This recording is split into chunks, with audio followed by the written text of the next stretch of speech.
Ако гледаш това видео, вероятно имаш e-commerce бранд, който прави 20, 30, 40, 50, 150 хиляди евро на месец. Независимо колко правиш обаче, едно от най-важните неща, за които можеш да скалираш е това да наемаш повече екип. И в момента ще ти дам моите най-важни принципа как си намираме екипа и как трябва и ти да си го приложиш за собствения бизнес, за да работи за тебе, за да можеш реално да стигнеш до следващото ниво. И преди да започнем, трябва да се съгласиш на факта, че това да наемаш повече екип, трябва да се съгласиш, че единственият начин бизнесът ти да работи повече, без реално ти да влагаш толкова повече усилия. Така че нека минаваме към съществената част. Когато започвах, си мислих, че трябва да правя абсолютно всичко сам, което всъщност е така, за да можеш да си цапаш пръстите. В началото наистина трябва да правиш и го разбирам, всеки изминал нов проект, че няма как да се измъкнеш от това да направиш нещата сам. Така че ако правиш 10-15 хиляди евро, ти нямаш нужните знания, за да можеш да ги предадеш на някой или пък дори той да ги има вече, да знаеш дали са знанията, които на тебе ти трябват в твоя бизнес. Така че първото нещо, ако съм на твое място и всъщност не правя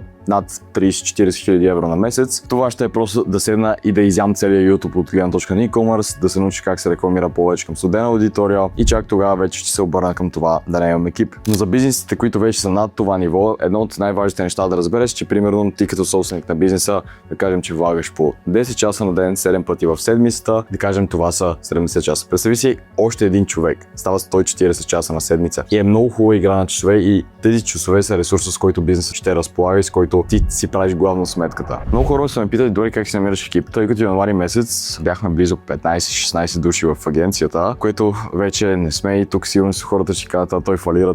Не съм фалирал, просто реших, че нямам желанието да поддържам такъв голям екип. Предпочитам да са хората, които имат най-голямо желание да си вършат работата, най-много ми се работи и да останем само най-читавите хора. Един вид, не казвам, че другите не са си вършили работата или нещо, въпросът е, че искам възможно най-амбициозните, искам да сме такава култура и след малко ще говоря за културата, но културата е нещо, което е много важно и аз ще го разберете след малко. Първо, тези хора са или от познати на познати, или от хора, които съм наемал на познати, или пък са хора, които са дошли от специален хайринг процес и сега ще ви обясня много накратко как реално ти си направиш хайринг процеса и ще ти дам безплатните ресурси, за да ги приложиш за себе си. Хайринг процесът се изглежда последния начин. Първо, имаш контента, който се качва на лид кампании в Meta, след което имаш много изпипан job description, който много добре описва задълженията на човека, който ще работи вътре. След този job description имаш формуляр, след този формуляр, ако всичко е наред с формуляра и ти харесат примерно на каква възраст, откъде е, с какво се занимава до момента, ти харесат тези въпроси, му се изпраща примерна задача. Ако примерната задача е окей, вече влизате на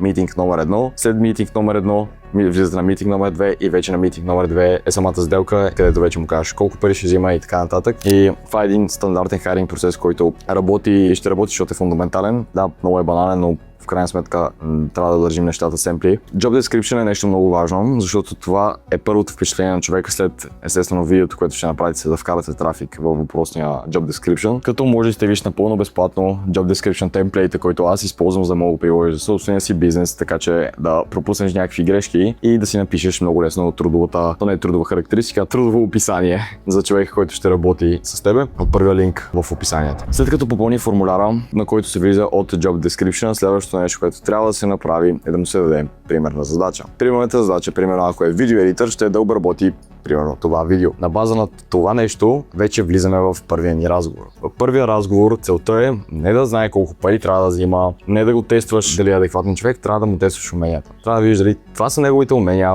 макар и да се е справил с задачата, защото естествено, за да сте на този митинг, той трябва да се е справил адекватно с задачата. Трябва да му тестваш уменията изцяло, трябва да видиш защо се занимава с това, дали го харесва, дали го прави за пари, как е започнал, какви други умения има, нали, така нататък. Трябва да разбереш повече за неговите умения и да видиш дали той е просто легитимен, дали не е човек, който ще вземе една заплата и ще изчезне, както се казва. Вече, ако той премине успешно разговор номер 1, минаваме към разговор номер 2, който е разговор номер 2 е изцяло за култура. И тук сигурно се питаш, добре, какво ще рече култура? Културата в бизнеса е едно от най-важните неща и тук сигурно ще се питаш защо. Защото културата е това, което определя как ще работят твоите служители и как служителите ти ще ти гледат на бизнеса. И културата не е нещо, което казваш, примерно, трябва да се работи в 7:30, трябва да си нон-стоп на компютъра, да си супер фокусиран, трябва да не слушаш музика. Не, това не е културата, така не се изгражда култура. Първото нещо, за да изградиш култура, е тези неща, които служителите ти искат примерно да работят по какъв начин, да са фокусирани без музика. Примерно в 8 започва 7:30 да имате митинг сутринта. Първото нещо,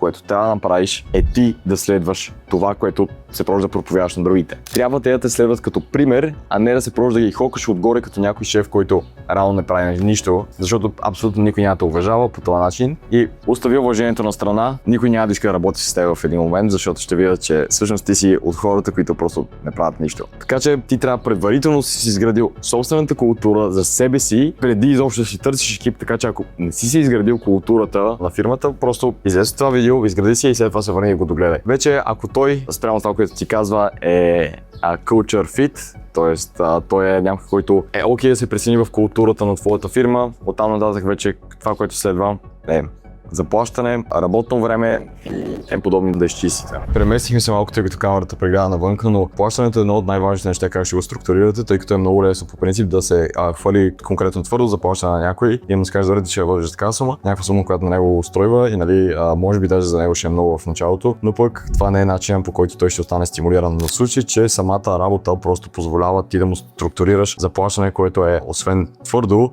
и процентно де-факто на резултатите, които постига, примерно за e-commerce, това би изглеждал, ако ударим конкретни KPI-ове, примерно конкретен click-through rate на рекламите ти, среден между всички, ако направиш еди колко реклами, ако ROAS се ни качи благодарение на твоите реклами с 0 еди си какво, ти получаваш бонус. Накратко бонус, но може да е процент от продажбите, което всъщност става на по-късен етап, но е нещо, което може да се отвори темата в самото начало, за да може човек срещу теб да е доволен като цяло и да има визия да работи, да продължава да работи при теб. Дори нещата да станат сложни. Така че ако това видео ти е било полезно, удари subscribe бутона и влез в Cool Community, където ще те научим как да правиш креативи от А до Я, как да си инсталираш AI агенти, с които да правиш автоматично креативи, да си качваш реклами и куп други неща, като там има разговори с мене, които са на седмична база.